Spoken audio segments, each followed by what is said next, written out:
did it without any prompting. I'm so proud of you. That's our podcast, you guys. That is our podcast. I'm Graeme, I'm Jenn. as we have always been. Always? I mean, mostly, I guess. We don't know the nature of the universe. Indeed. Anyway, we're not here to talk about that bullshit. No, we are going to talk about special interests.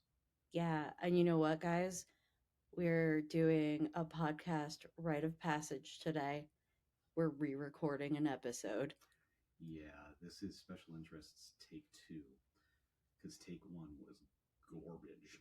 You know, most of the time when people re-record an episode, like they'll say it, but I've noticed it's usually like something went horribly wrong with the audio. The file got corrupted. My attitude is what was wrong with the last episode, I feel. I mean, I'm not going to point fingers. We recorded after work. No, yeah, it was absolute garbage. I don't know in what order we'll release these necessarily, but if you're hearing this one after you hear the one about Communication, you already know the story. But yeah, we decided, owing partly to the pressure of being, out for a couple of weeks with no explication, I felt pressured that we really needed to record, and so it was like a Thursday, and I was like, let's just do it, we'll do it. And it was after work for both of us, and my brain meds had worn off, and neither of us was in a particularly good mood, I don't think, and it wasn't great. So yeah, Graeme commented that it sounded like I hate him, and I was like, well, you're giving yourself way too much credit. I feel like it was more like I hate everything, not you. So here we are. We're doing it again, and it's going to be even better. Yeah, I mean, I hope. I don't know. We're doing it for the first time. This is unprecedented. This is never. No one's ever taken a recording mulligan. Yeah, so here we are, back at it again, and today we're going to talk about special interests. Yes. A special interest is kind of like, I think it's most common in autistic people. I don't know that it's really a thing that shows up in other kinds of neurodivergences. The most sort of reductive way to describe a special interest is an obsession. And it can be almost anything. It could be a character in a show or a book. It could be a book series, a film series. It could be some topic. It could be trains. I know you're all thinking it. Trains, yeah, for a lot of us. It can be just like a regular hobby that becomes a special interest, which is like a whole other echelon of thing. So it can be kind of anything. And really the defining trait of a special interest when compared to something like a hobby is the intensity of the thing. A special interest takes over your life. It starts to take up a great deal of your time. It can take up a bunch of your money. And that makes it sound like it's a bad thing. It's not always a bad thing. And for a lot of us, we derive kind of a lot of joy from it. Mm-hmm. You get kind of some fun things out of special interests. Dumping is definitely a love language amongst the neurodivergent, and anyone who has ever, cornered a near stranger somewhere and forced them to listen to 45 minutes about, I don't know, nematodes or whatever you're into, knows what I'm talking about. But yeah, info dumping, and it can just be like a really joyful thing, like just something that you care deeply about. I was reading about this a little bit ago, and some autism org, I don't remember which one, has a problem with making a differentiation between passions and obsessions. And their point is that's both expressions of a special interest, but it's like one is positive, something's a passion, something that somebody really loves and they're passionate about, whereas something is an obsession, which makes it sound like, you're on an episode of Intervention. Huh. That's interesting, because one of the reasons we had to re-record is like I was coming across like a bitch, but I genuinely have a hard time understanding where that line is and what it means between I would say I have lots of special interests, and if you like reduce them to being hobbies, like I would be offended. And I don't really get like where the edges of like those kind of things are, like what what makes your special interest different from my, like, quote unquote hobbies? Compulsion. Oh, okay. So I feel like that's interesting because I would be like, I'm not compulsively doing some of these things. special interests are very frequently like a strongly defined autistic trait, but again, we're not a different species. Almost everybody has something that they just like really love and are super into, and that is a special interest. The difference between the two is a special interest almost like intrudes into other areas of your life. Like, what is something that you would consider like a special interest of yours? Comedy and plants and ceramics. Sure. See, comedy feels like a weird one for me because I would never call that a hobby.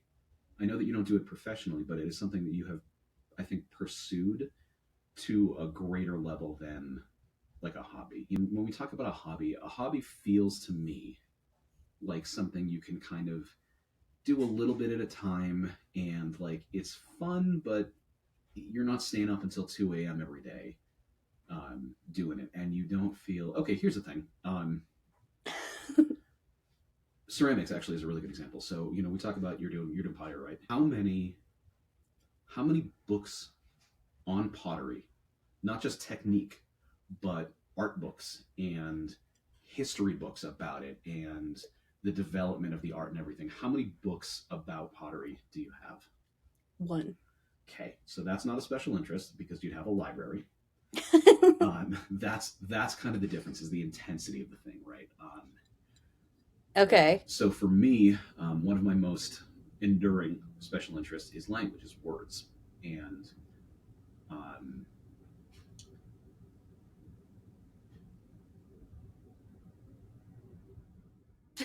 I'm so sorry. That's so funny. You're like, words. Dead and then I air. didn't say it.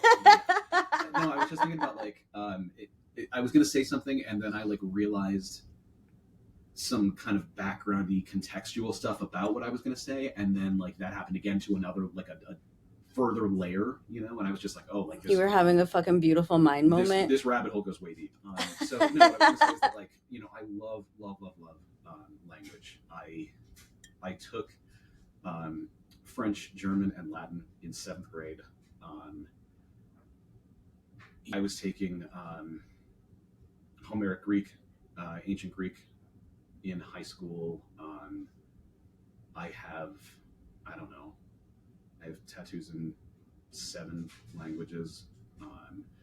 This hoe is doing language learning every night before bed like a nerd. It's adorable. Yeah, my duo list of languages is like very nearly all of them. You're probably like the only person in the world the owl hasn't threatened. I mean, I have a fairly long streak, but no, I'm familiar with the owl threat. No, my streak has actually come up in 900 days. So all right, there's that. All no, right. I'm illustrating your point. So anyway, yeah, no, language, big thing for me.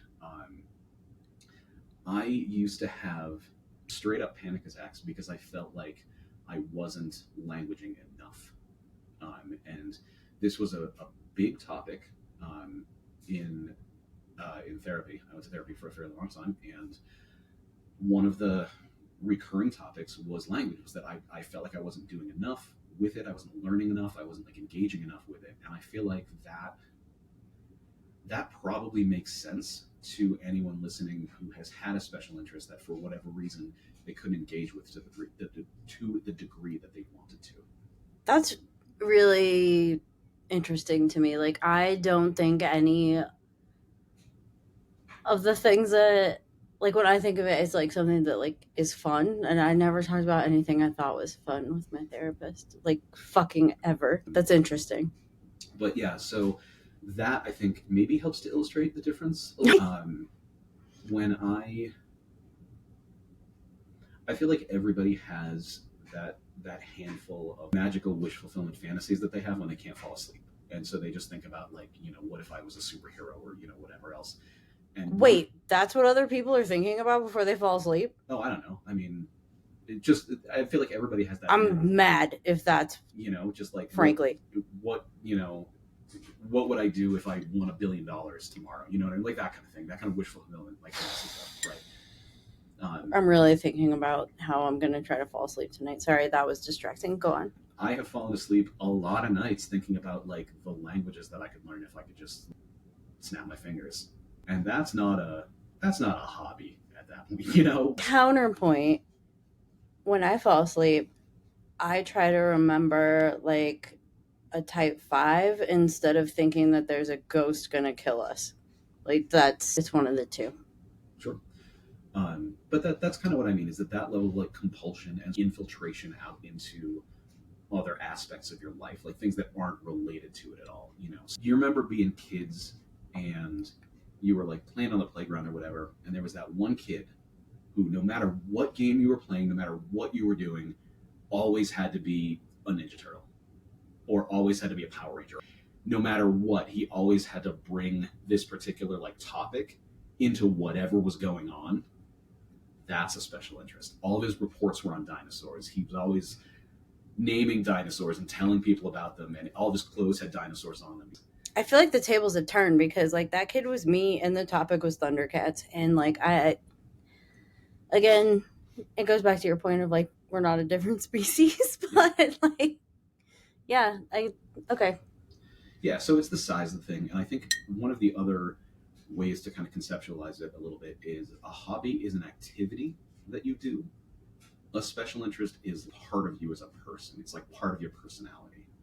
I think like you framing it with the phrase passion like definitely makes it easier to get my arms around, I guess, because I just it is semantics a little bit, but like it's important to understand, I guess. Like I don't like using this word a whole lot, but nuance, because it's like it's kind of the same, but it's kind of different. Yeah, I mean, if you can describe both things as like something that you enjoy. Mm-hmm. Like you can boil it down like really reductively like that. It's the size of the thing. A hobby is a lake, and a special interest is an ocean.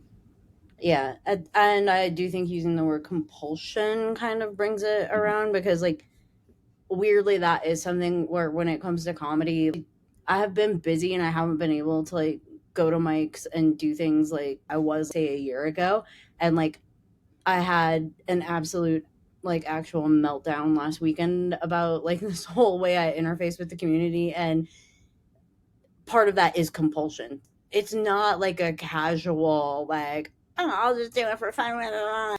I feel like a weird psychological need to do that. Yeah, you actually raise a really interesting point. I think if you don't ever hate it, it's not a special interest. You know what I mean? Like if you Or if it doesn't make you hate yourself. or it like if it never hurts you, it's not a special interest. Like it's a hobby you can put down and walk away from. And like a special interest sometimes is like you're in a hyper focused state about it and you're like, I really have to go do other things, but like I literally can't put this book down, or I can't stop practicing, piano or whatever, Mm-hmm. whatever it may be. Sometimes there's like a reason for it. Speaking of like practicing instruments, I know people. I knew people growing up, and especially I went to music school for the listeners, and so I knew some people like this in college, who were like super pressured when they were kids to like become virtuosi with whatever instrument they were playing, and so for those kinds of people, that's kind of where I'm going with this, is that like sometimes you can't stop practicing because you were guilted about it or you were, like abused about it for a really long time. And it just becomes like kind of a habit thing. And I feel like for people like that, I don't know, there may not be any joy left in doing the thing. And I think that that's the thing about a special interest, is that it is great and it's joyful and it scratches some itch buried deep in your brain that maybe you can't explain. Yeah. So that the compulsion, I think, is an aspect of it. And again, I don't want to necessarily characterize it as though special interests are all misery. Like it's just people who are, tear streaked and like reading about 18th century history and they can't stop and they hate it. It's not like that. There's a ton of joy in it. And like I said, it does kind of satisfy something Mm-hmm. somewhere. Oh, acquisition and like where we get them and everything. Mm-hmm. That's one of the things that I always think is kind of fun, is like it's not unusual for me to be discussing these kinds of things with people and have them be like, oh yeah, one of my special interests is whatever, such a thing, and it's not something that I would have thought for that person. um just something like sort of weirdly out of left field. And I always think that's really fascinating. Is like, I don't know, you think you know somebody, I guess, but I don't know where they come from. I don't know how they happen. I think for some people, there is some kind of like a precipitating event. Comedy, you must have seen a stand-up show or something, and you were just like stars in your eyes, and you were like, yeah, fucking that. That's what you think? I don't know. I'm guessing. Tell me. Do you have a? Do you like? Can you point to a moment? Yeah, my aunt showed me Def Comedy Jam when I was way too young to have looked at that shit, and then I saw more comedy specials. I think we were bootlegging cable that week. One of my parents made like some kind of comment about it, and I realized like, oh, that's their job. And it was like the coolest thing to me because like I just thought it was like so funny. It never occurred to me like I don't know. I had not specifically been thinking as I don't know if I was even in fucking school yet. Like I was that young, but I was like, oh, my dad goes to work and he hates it. It's mind blowing to think like people make so much money doing comedy, but like Mhm. some people do. And I thought that was very cool. Okay, so there's a good point there that I probably should, instead of telling you what your experiences are, ask you about them. Crazy. How are we going to go forward as a couple? So you can point to a place where that developed, that lodged in your brain and became a thing. Mm-hmm. I can't for any of my special interests, and that is partly because, as we've talked about before, there are no untraumatized neurodivergent folks. I have fairly extreme CPTSD around it, and I literally do not remember almost any of my life. I have like 30 or 40 individual memories, and everything else is gone. So there very possibly may have been specific events. The stuff that I am super into, for whatever reason, just gets in my brain. And then I have to, I have to read about it and I have to know about it. And that's always interesting to me, is that like mechanism. Again, I don't know where they come from. I don't know how these kinds of things happen. For you, there was Def Comedy Jam, and there's a moment you can point to. And for me, there isn't. These things have just sort of always been there, as far as I know. I wonder about the language one a lot, because like I grew up in a monolingual household. I grew up in a monolingual like area. Like I don't think I ever would have encountered like non-English languages being spoken like in my early life. Maybe Spanish. Massachusetts? Yeah. Huh. Okay. There is a near where I grew up. Yeah, the next town over was like a majority, like Puerto Rican, or like maybe Dominican. I don't know. I don't know enough honestly about them. Um, but yeah, so I mean, I might have run across Spanish. I genuinely can't think of any other language that I'd come across. I have no idea how I ever encountered Latin. I don't know. I read a lot as a kid, so that probably was it. Um, but I think, Oh, like, yeah, you just coming across a bunch of Latin in text. I mean, I read some weird shit when I was a kid. Um, I quantify it as like my special interest is like linguistics and is language, which are two distinct things. But I really think it's words. The notions of linguistics and language sit on top of the concept of words.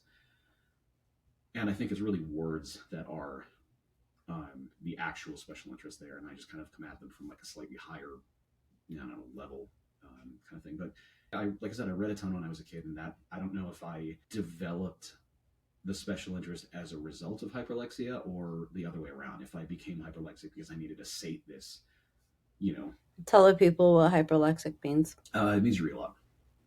just in case you didn't know. Um, Wait, I have a question. Have you historically dated people with large vocabularies? Because if someone likes words, I would feel like you would find that attractive. yes. Um, I don't know. I don't know that I had ever really considered it before you asked me that, but yeah, everyone that I have been with has been not educated necessarily, but has had um, strong vocabularies, and good use of language. Writers. Um, I mean, that's kind of a through line, honestly. Is everybody that I've dated has been some form of like a writer or a author. What is that face? No, You guys, he just pulled the weirdest face as he said that. I just should have stopped that sentence at the word writers. That was writers, period, and that was done. And I don't know why I was, I don't know, thinking of synonyms or something. Who's like, I have to use more words. Right, yeah, like fucking enough on this podcast. No, that's an interesting question. I think partly the face was probably that like I'm just sort of stunned by the question. You know, it's like, oh, that's a really insightful thing that I had never actually thought about before. You guys, I'm insightful. We talk about special interests, plural. Whatever mechanism powers the concept of a special interest in our brains, I don't think it stops at one. I don't think I know anyone who has just one like really potent interest like this. And I think that sometimes sometimes they kind of like ebb and flow a little bit, and sometimes again we have to make the distinction between a special interest and like just a, I don't know, a regular interest, I guess, just like something that you're interested in and you're attracted to but doesn't like take up your time and become a fundamental part of who you are as a person. That's interesting to me because now I'm starting to think of like my friends that have special interests versus maybe people who have like a bowling league they go into every once in a while. And people don't have multiple things that they care about or invest their time learning more. They're basic. Yeah, I think that's just a truism of humanity in general. I think that people who are fundamentally incurious are, um, yeah, basic. Not everybody has to be a polymath, you know, like postdoctoral scholar and everything or whatever. But I think people who, you know, people who only have one or two interests and that's enough. Live a little more. There's a lot of stuff in the world. Interesting. Sorry. You know, and I probably should point out that I feel like I'm characterizing special interests as always being like this, as always being like an all-consuming, obsessive kind of thing. And I don't think that it's always like that. I think that, I mean, unless you're like a 4-year-old, it can't be, right? right? Yeah, I think that they come in like tiers, maybe, you know, or like varying sorts of intensities and stuff. There are things that I would consider special interest for me just because of how powerful a grip they have on me, but I don't necessarily spend a ton of time and money like investing in them. The time and money is the difference between our two special interests, I feel like. Kind of, yeah. Just fucking getting buried under stuff. Your way might be better. If we qualify, for example, plants as a special interest of yours, then yeah, there's like a bunch of physical stuff. You know, there's the plants themselves, and then there's all the things that support the plants, the pots and the soils and the various not chemicals, the potions and all the things. Oh, there's a potions instead of fertilizer. You're fucking adorable, you little wizard. Well, yeah, but I mean, there's all the like bloom booster stuff that makes flowers grow better, and all the various pH adjusters and things that I had no idea existed until. Fucking you and me both, dude. It's fucking wild out there. I guess the nice part about being obsessed with words is that like they're basically free. Like they're everywhere, you know, and they don't take up any space except inside my brain. I hesitate to call music a special interest of mine, and only because I don't think it was my first one, but I think it was my first like life altering one. You know, a special interest that came along and suddenly like my life was going that way. Like this concept occurred to me, and suddenly I was like, I have to do this. I mean, like you said with comedy, that really life changing level of this is a thing that I didn't know about 2 minutes ago, and now I know about it, and now I have to be the thing. You know, I need to get in there. I mean, to be fair, I never pursued it as a career. Like many people, I use comedy mostly as a coping mechanism. You know, and so for me, yeah, music was, I was, and honestly am always like singing to myself. I sing like dumb little songs to the dogs all the time and whatever. For a really long time, I thought that I was going to be like, quote unquote, like a lead guitarist, right? That was going to be my thing. And I was going to be like the guy in the band who was like really technically proficient, you know, and I had very little interest in like rhythm guitar kind of stuff. I was very much like, you know, give me like the meedly stuff. I'm way more interested in the like, technical prowess of that. Partly, I think it's an ADHD thing because like rhythm guitar can be pretty boring in a lot of cases, especially in like a pop rock context, like you're going to play these three chords over and over and over again for 4 minutes while some dude wails about his ex-girlfriend or whatever, and like, kill Oh me. wait, you never did classical guitar? No, for a long time, it was because I was being pointlessly elitist about like metal as a concept, and I was like, every other music is bullshit. um, who is that voice? Yeah, every music that's in metal is bullshit, man. That's like the mockery voice. That's my like that makes it okay line. Um, Classical doesn't have like heavy distortion. No one's screeching about dragons in it. So That part is true. yeah, that is the thing. Somebody's if you have classical music where someone's screaming about dragons, please tell us. Yeah, that'd be pretty tight, actually. So for whatever reason, it didn't really appeal to me, and it was something that I kind of came around to respect in the sense that like a lot of classical guitarists in particular are phenomenally technically apt. These are incredible guitarists. Mm-hmm.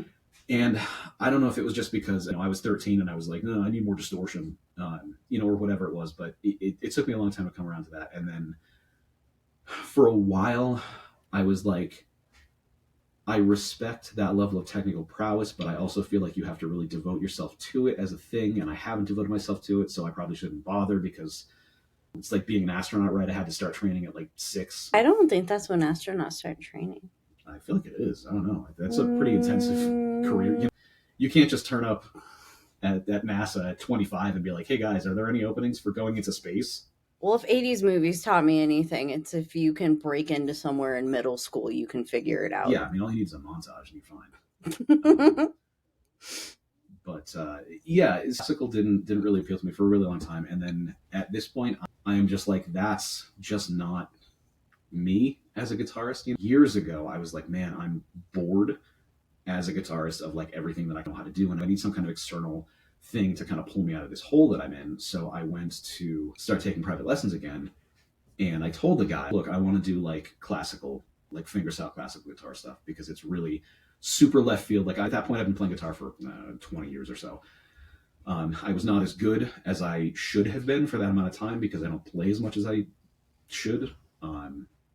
And also, I have raging ADHD and a real problem with the concept of practice, so that's a thing. But anyway, yeah, I was like, I would like to do classical fingerstyle guitar because it's very different from what I know, and I think that would help break me out of these patterns and everything that I have.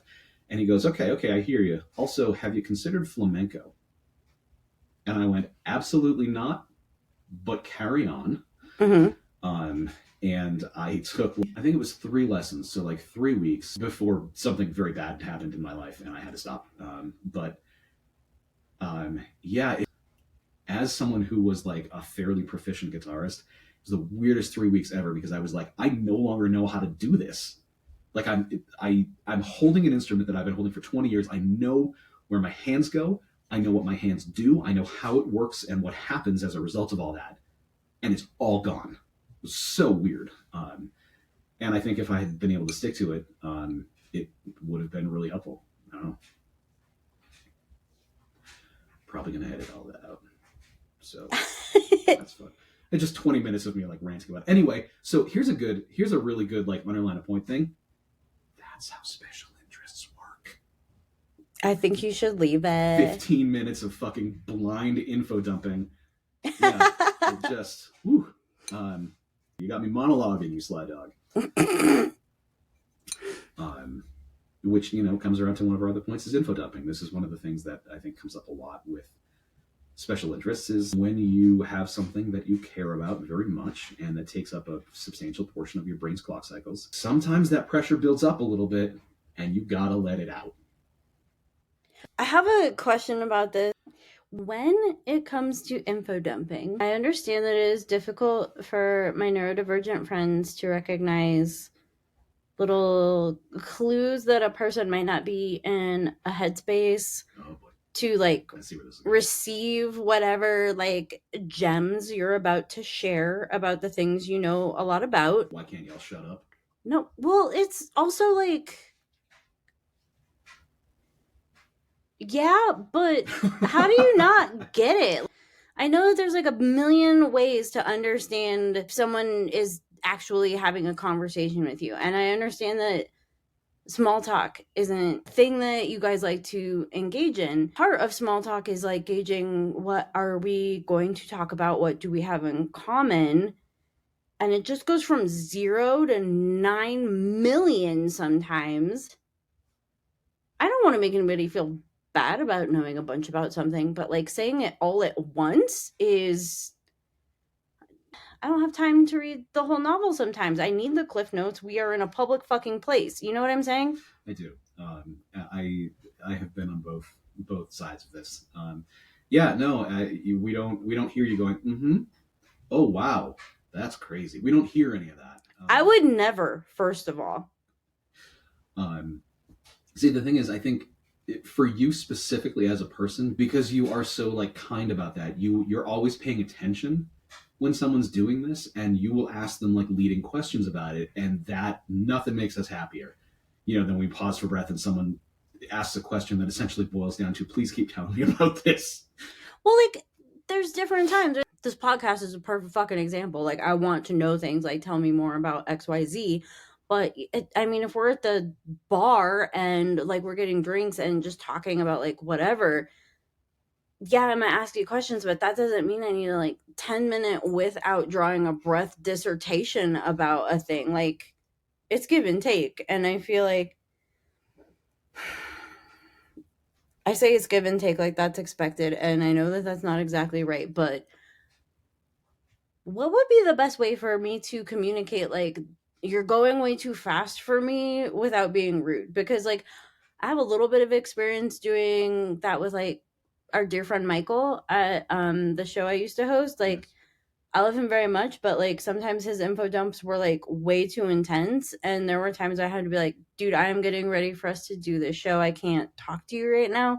And he was gracious about it, but then like I would feel bad because he would like come back multiple times and apologize, and I'm like, fuck me, I don't know if I'm doing that right. Like, I'm not trying to be an asshole, and it's not that I'm not interested, but like other stuff is happening, and I literally can't do the conversation right now. Not in a, like a I can't right now, but like in a like I actually can't. Some of that is an individual issue. Sure. I have absolutely met my share of autistic folks who can't turn it off. And this again comes back to, it's a compulsion, right? And part of expertise is sharing it, I guess. I also, I don't think that people, especially people who have trouble like reining it in sometimes, I don't think that there's like any conscious decision making that's part of it. I think it's just like this stuff. You have so much of this topic Mm-hmm. in you, and it just like sits there and it bubbles all the time, and then someone says just the right thing or asks just the right question or compliments your shoes, and then like that valve bursts open and it just is going, and neither of us has any control over it. There is something like a fugue state that descends sometimes. I find that when I catch myself info dumping, and it's not that common, or at least I don't feel like it's that common.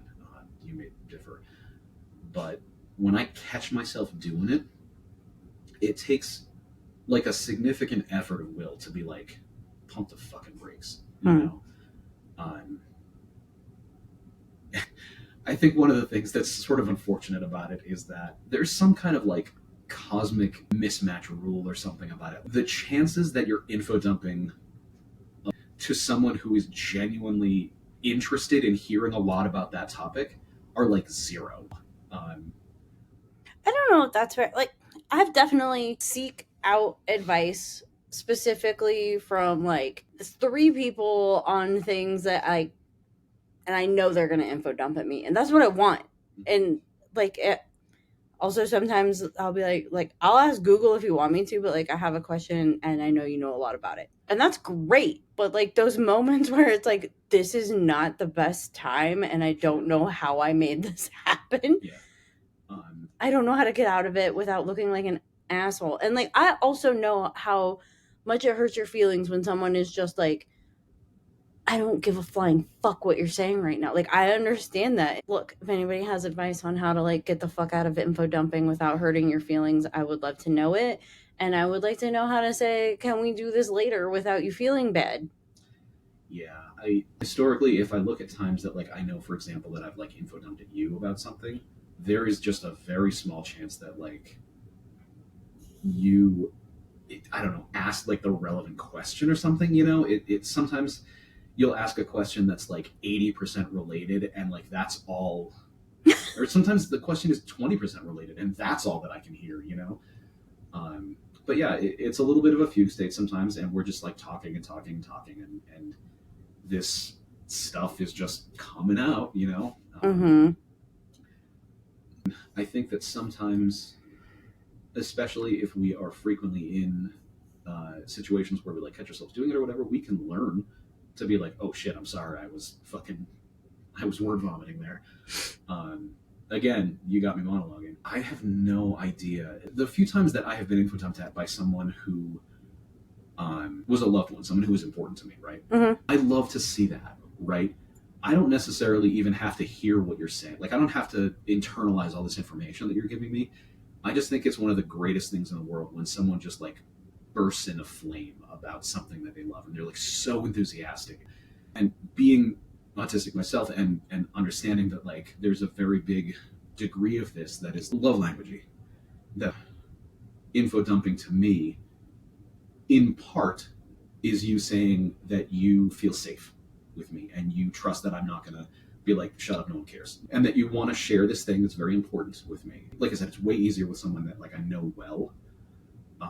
It's easier to be able to just take this as like, you know what, let it out. Like you finish when you're done.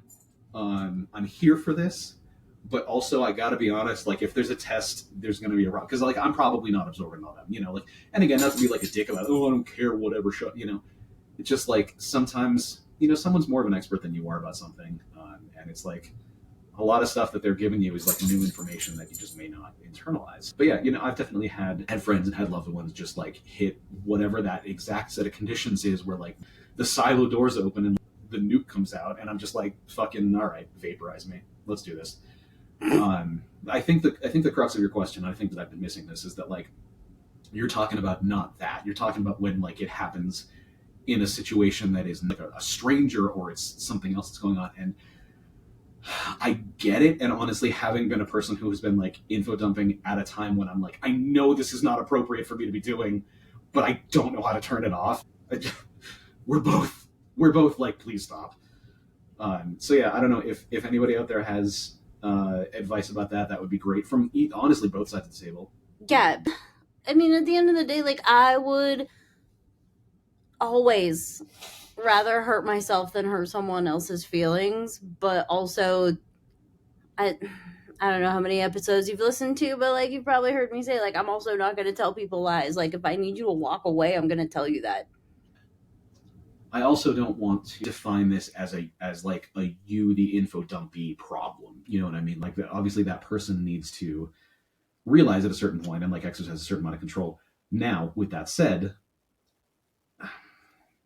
some of us are less able to perceive those kinds of signs, right? And I know, and that's why I said like sometimes if I do just say it, which in my experience is supposed to be like we can talk to each other and just be honest, and then like feelings do get hurt anyways. Yeah. And I'm not out here to just be an asshole contrary to many people's opinion.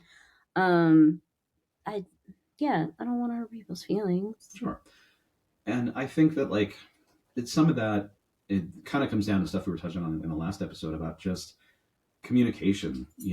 That is a person who communicates in a different way than you do, and they're missing 40% of your packets or whatever. I guess you let people down as gently as you can, but it is great and it is really important to be conscious of other people's feelings and everything. But like you can't predict the trauma that someone has had around things. Mm-hmm. And when you talk about you told somebody like I will come back to this, but like right now I have to go somewhere and do something else, and they kept like apologizing, bringing up and everything. That doesn't sound to me like you hurt their feelings. That sounds to me like 15 years ago somebody hurt their feelings real bad. Yeah. Yeah. And they're not like fully over it. So I think that some of that is probably like a kind of a baggagey thing, and like you can't anticipate that. Are the communities working on a code word? Can I propose this as a solution? just something to be like, please, let's put a pin. Like I'm gonna come back, but just let's put a pin. Armadillo, motherfucker, please. I need you to roll into a ball, and I'm gonna roll into a ball, and we will go different ways for a moment. Just pause. Mm-hmm. And I will come back, I promise. Yeah, I don't know. Another like sort of underlining aspect, I guess, of the fact that like it is just such a special interest is just like such a big part of of you and of your time and of your your life, your existence, whatever. Like I said, I talked about that kid on a playground who always, like, no matter what the game was, it could be fucking, what's the thing where you're Foursquare, right? Where you all have like you have that ball and you all stand in a big box and you just bounce the ball around.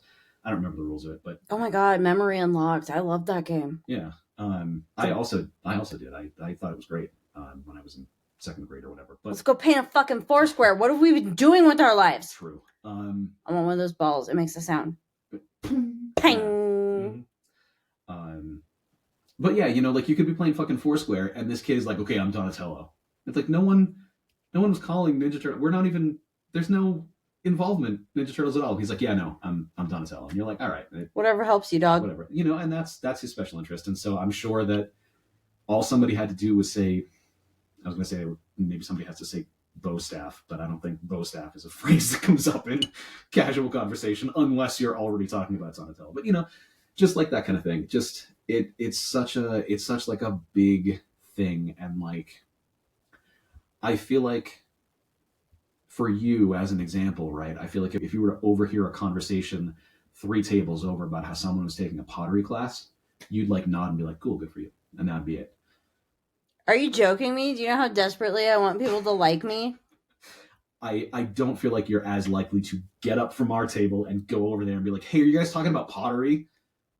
Let me tell you about fucking pottery. And like just sit down. How do you think we got together, my dude? It was me doing that literal bullshit. Yeah, I don't know. I mean, I guess maybe it qualifies as a special interest in that case. I don't know. Yeah, that's kind of my thing, is that like I feel like a lot of times just the pressure to like connect around that thing can be a really big like factor, and so if I'm out in public somewhere and I hear somebody say something that's like tangentially related to one of my special interests or whatever, like there's definitely a part of me that's like, oh, hey, I should go over and say hi or whatever. And I don't because I'm socially impossible, but did you say socially impossible? Yes. Is that a term? No, I just coined right here. TM. That starts coming up, I expect royalties. Because I have like vast social anxiety and I would never approach a stranger. That's going to be our first t-shirt. Socially impossible. Sorry, I'm like on one. Go. I have something that's just like your casual hobby, whatever. Like maybe it doesn't compel you to like go talk to people who are talking about it. This feels like an introvert extrovert thing. I mean, partly, yeah. God forbid somebody actually say something wrong about one of your special interests in your earshot because they're going to get it.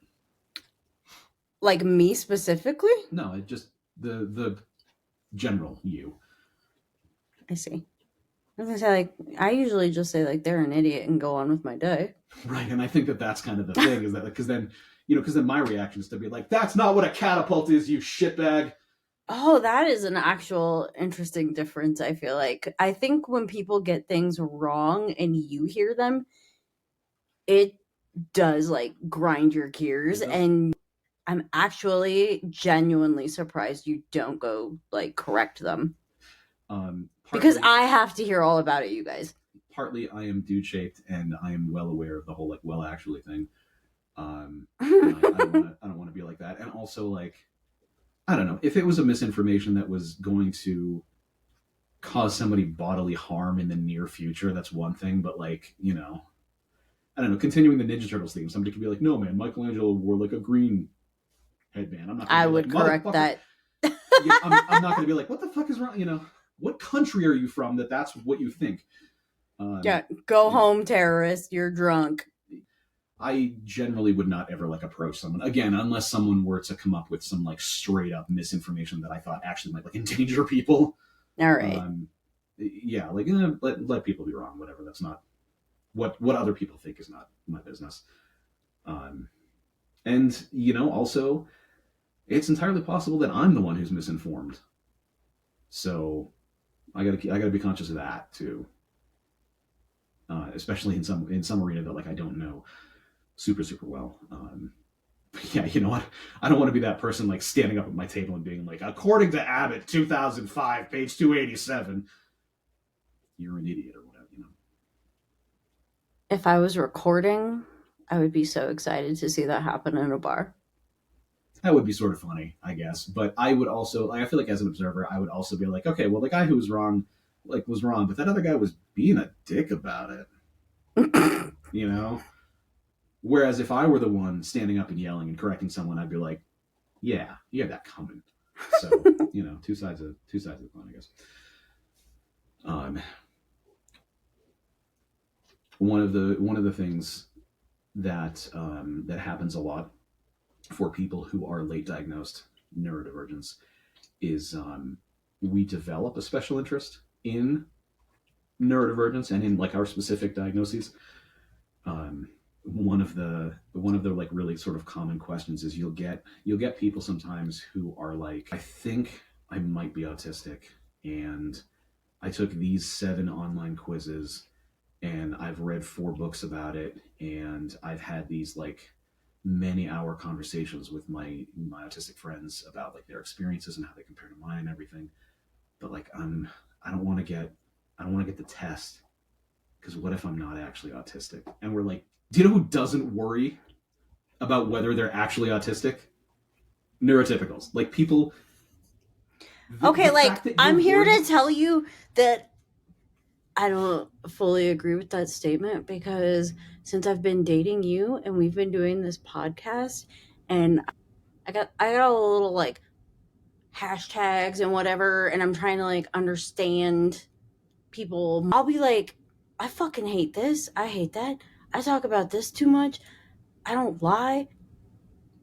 They got me. These motherfuckers got me. I'm taking a walk. Like, honestly. Um, Research does suggest that it could be as many as 1 in 5 people. So maybe it is you. Maybe Almost. maybe the entire fucking world is just annoying. Have we thought about that? That's also possible. Sorry, I'm not trying to like invalidate anyone's experience. I'm just saying, like, if you look at the internet long enough, you're like, yeah, I'm on the spectrum too. Again, not a different species. Largely just how it affects us and how like intensely these things manifest themselves. Like, I don't know that it happens to everyone who is like self-diagnosed, but like a lot of us, I think, are like, oh, I don't want to. I don't want to get the official assessment because like what if I'm not? And it's like, bro, you've. But like also, what if you're not? What would happen? Is it So more like what if you are? Like I don't specific. understand. Like this could be a whole other episode. Sorry, I'm not trying to like be dismissive. I No, I am know. genuinely curious. So for some people who seek an official diagnosis, it's a validation thing. I can be as positive as I could be that I'm autistic, but like without the official diagnosis, I don't have that external validation from like a quote unquote authority, an expert. When I go and I get that then validates everything that I think about myself by making it true. So for a lot of people, the only reason to get the diagnosis is that external validation, is that someone who like purportedly knows more about ourselves than we do, being like, "Yep, you're the thing that you think you are." This makes me have a question that I feel like is gonna sound shitty, but I'm curious. I heard a bit another comic do, and it was about getting scammed, and I am curious. What is the Venn diagram of neurodivergent people and people who acknowledge and respect authority? Is it So, a circle? Is it well, close to a circle? so Do we know? a problem with that is the word neurodivergent covers a ton of different things, I think in this context, maybe we're thinking autistic people because we're the ones who specifically are like about hierarchies and authority figures and Mm-hmm. everything. If we look at it that perspective, if we look at one circle as people who like respect the concept of authority, and the other is autistic people, yeah, there's an overlap for sure. A That makes me very caveat, nervous for them. yes, a caveat to that is that we need context and we need for things like rules to make sense. So a lot of times we will um, disregard rules that we don't think make sense, that don't stack up for us, basically. But if an authority figure tells you you have to respect them, then what happens? I think that comes down to the individual. I think some people would Okay. go so. I So, for example, sorry, I'm expecting you to know a lot of fucking stats and stuff no, I know, and that's unreasonable. I'm so sorry. no, I know, but Like here's where it comes from. If someone impersonates a cop, are you more at risk with that individual than a neurotypical person? Because that's a risky situation no matter what. it is. I don't have any data on that. So anything that I say about it is going to be conjecture.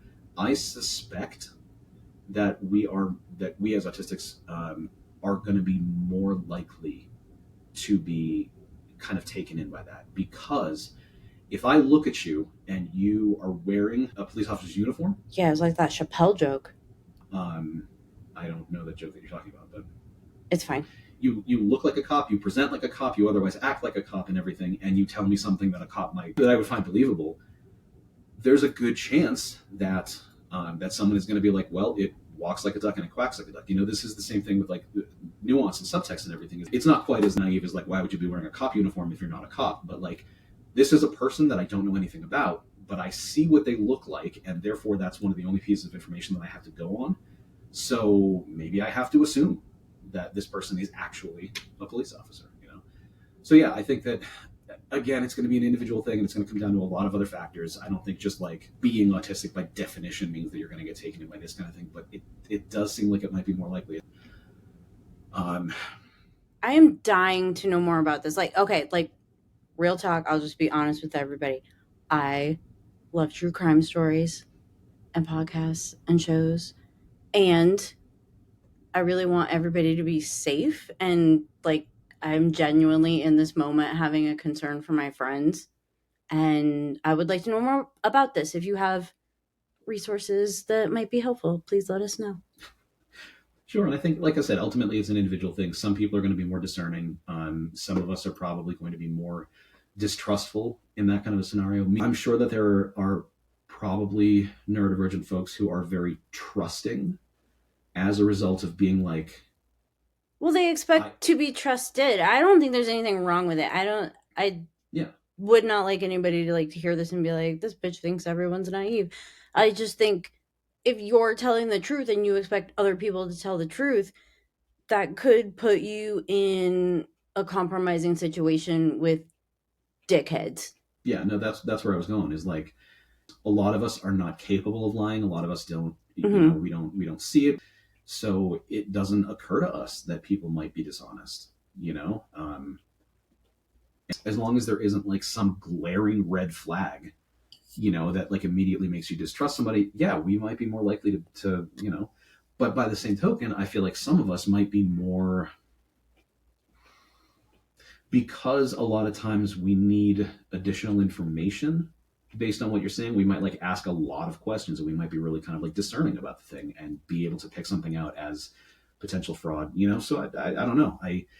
My gut instinct is that like the incidence is probably higher, but not by a lot, like single digit percentages, maybe like a small number. Yeah. And I'm thinking specifically about people who probably have like higher support needs, people who are less able to like interact, societally. So either way, it makes me super fucking sad to think about. I think about the number of times in my life where even something as simple as me, somebody like just lying to me, like, "Oh, you're gullible," whatever, like that, or like times when I have been absolutely mistaken about like my read of a situation or a person or something like that, and I've gotten hurt or someone else has gotten hurt. Like, I have thankfully been relatively fortunate, I guess, in those circumstances, in that like I walked away with like psychic scars if nothing else, but like I still have all my limbs, and I've never had like all of my property taken or anything really significant like that. So I don't know. Interesting. Sorry, I feel like I took this in a really weird direction and I don't remember where we were. No, it's all right. You asked about like why you would get a diagnosis. Mm. So it depends, obviously, on the specific diagnosis. For example, with ADHD, there are medication ramifications. Oh, right, because we live in a post-consumerism hell and you got to get those meds on insurance and all that. Yes. For people who are, for example, bipolar, there are meds that are going to require them to have that diagnosis. For autism, from my personal perspective, and I don't mean to give anybody any shit if they're the kind of person who feels that they need the diagnosis, it's pointless for me to get an official diagnosis, because nothing happens as a result. There's no medications, there's no special resources, there's not anything that I become any eligible for if I have a diagnosis. The only thing that really could come up is autism is protected under the ADA. So if I were pushing for some kind of accommodations at work and I was not getting them, then I could conceivably start an ADA suit to say like my employer's denying me accommodations and I'm a person with a disability that I'm entitled to, etc. And the thing that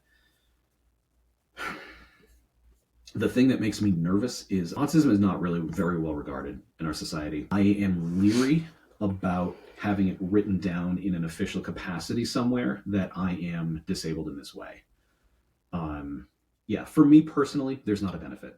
I think that for a lot of people who seek an official diagnosis, it's that validation thing. I've actually known a lot of people who have been like, I know there's no benefit, but I got it specifically because like I needed someone who knew to tell me that like I wasn't crazy. So, and that makes sense. It probably has also a lot to do with like how you're brought up, like you were saying earlier. I think you spend enough time getting beat down, you probably might need a little help. For sure. Cool. Thank you. Happy to help.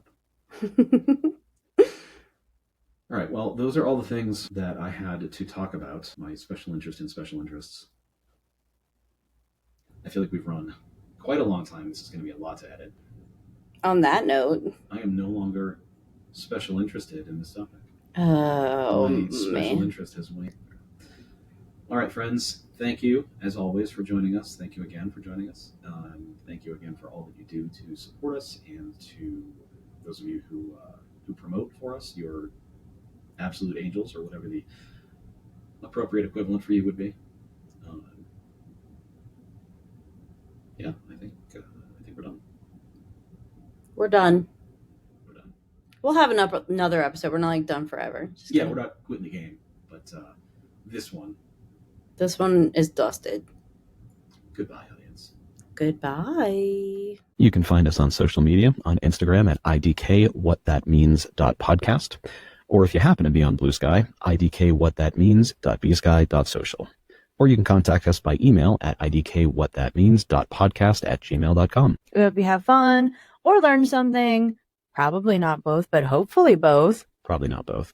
Anyways, thanks for listening to I Don't Know What That Means. Thanks, y'all. Bye. Bye.